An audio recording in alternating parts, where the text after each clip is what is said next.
Jelang drawing putaran 4, Blatter kecam FIFA tunduk ke Arab Saudi. Sepp Blatter mengecam keras kepemimpinan FIFA saat ini, karena sepak bola telah kalah dari Arab Saudi. Dia mengkritik peran Gianni Infantino, yang tidak memberikan perlawanan dan tunduk kepada kemauan negara Timur Tengah tersebut. Pada bulan Desember tahun lalu, Arab Saudi dikukuhkan FIFA sebagai negara tuan rumah Piala Dunia tahun 2034 setelah pencalonan tanpa lawan untuk turnamen tersebut. Melalui kekuatan finansialnya, Arab Saudi kini mengendalikan FIFA dan sepak bola. Arab Saudi telah berinvestasi secara signifikan di sepak bola dalam beberapa tahun terakhir, terutama pada tahun 2023, ketika Public Investment Fund mengambil alih 4 tim domestik, yakni Al-Ahli, Al-Hilal, Al-Ittihad, dan Al-Nassr di Liga Arab. Kesepakatan siaran FIFA senilai $1 miliar AS, atau sekitar 16 triliun untuk Piala Dunia Klub tahun 2025 yang baru, diperluas dengan DAZN, merupakan elemen lain dari posisi dominan Arab Saudi dalam sepak bola. Selain itu, merek-merek Arab Saudi lainnya telah dipromosikan di berbagai ajang klub dan internasional baru-baru ini. Timnas Indonesia masuk pot 3 putaran keempat kualifikasi Piala Dunia, apa konsekuensinya? Timnas Indonesia secara resmi menempati pot 3 dalam pembagian pot undian putaran keempat kualifikasi Piala Dunia Zona Asia. Proses pengundian ini dijadwalkan berlangsung pada tanggal 17 Juli tahun 2025 di Malaysia. Penempatan tersebut merujuk pada ranking FIFA per tanggal 13 Juni tahun 2025, di mana Indonesia berada di posisi ke-118 dunia. Bersama Oman, skuad Garuda melengkapi 6 tim terakhir yang berhasil melangkah ke fase penting ini. Meski tampil impresif di putaran sebelumnya, posisi di pot 3 membuat perjuangan tim asuhan Patrick Kluivert menjadi semakin menantang. Kemungkinan besar Indonesia akan tergabung dalam grup berat, yang dihuni negara-negara top Asia, dengan kualitas dan reputasi yang mumpuni. Sesuai regulasi AFC, 6 tim yang lolos akan dibagi ke dalam 2 grup, masing-masing terdiri dari 3 pot.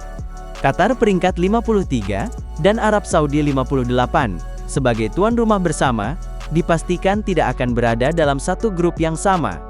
Dengan demikian, Indonesia akan berada satu grup dengan salah satu dari keduanya, ditambah 2 negara dari pot 2, yaitu Irak atau Uni Emirat Arab. Filosofi Gerald Van den Bergh untuk Timnas U23, fokus diri sendiri. Timnas Indonesia U23 terus mematangkan persiapan mereka jelang berlaga di Piala AFF U23 tahun 2025. Skuad Garuda Muda akan tampil di hadapan publik sendiri sebagai tuan rumah turnamen.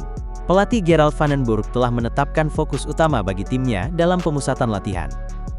Ia tidak ingin anak asuhnya terlalu terbebani dengan memikirkan kekuatan lawan yang akan dihadapi di fase grup.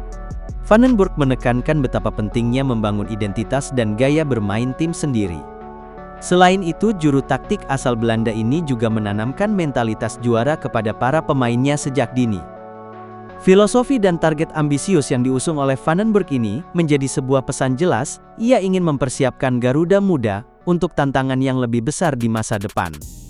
Menghadapi 3 lawan berbeda di grup A, yaitu Malaysia, Filipina dan Brunei Darussalam, Gerald Van den Bergh punya satu filosofi utama.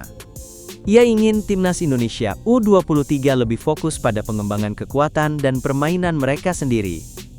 Baginya membentuk sebuah gaya bermain yang solid dan memiliki identitas yang kuat adalah prioritas utama. Miss Hilgers main penuh, Twente bungkam Karabakh di laga pramusim. Miss Hilgers tampil solid selama 90 menit, dan membantu FC Twente meraih kemenangan 2-1 atas Karabakh, dalam laga uji coba pramusim, yang digelar di Zell am See, Austria. 2 gol Twente dicetak oleh Naci Unufar, 1 melalui titik penalti di menit ke-16 dan 1 lagi pada menit ke-30, sementara Karabakh hanya mampu membalas lewat sundulan Abbas Husseinov di babak kedua. Menariknya, laga ini merupakan bagian dari 2 pertandingan yang dimainkan Twente dan Karabakh pada hari yang sama. Di pertandingan sebelumnya, Twente sempat unggul lebih dulu lewat 2 gol Taylor Booth. Sementara itu, rumor soal masa depan Miss Hilgers kembali mencuat, setelah fotonya memakai jersey Ajax beredar di media sosial. Hilgers disebut menjadi incaran raksasa Eredivisie itu, menyusul krisis pemain di posisi bek tengah yang tengah mereka alami.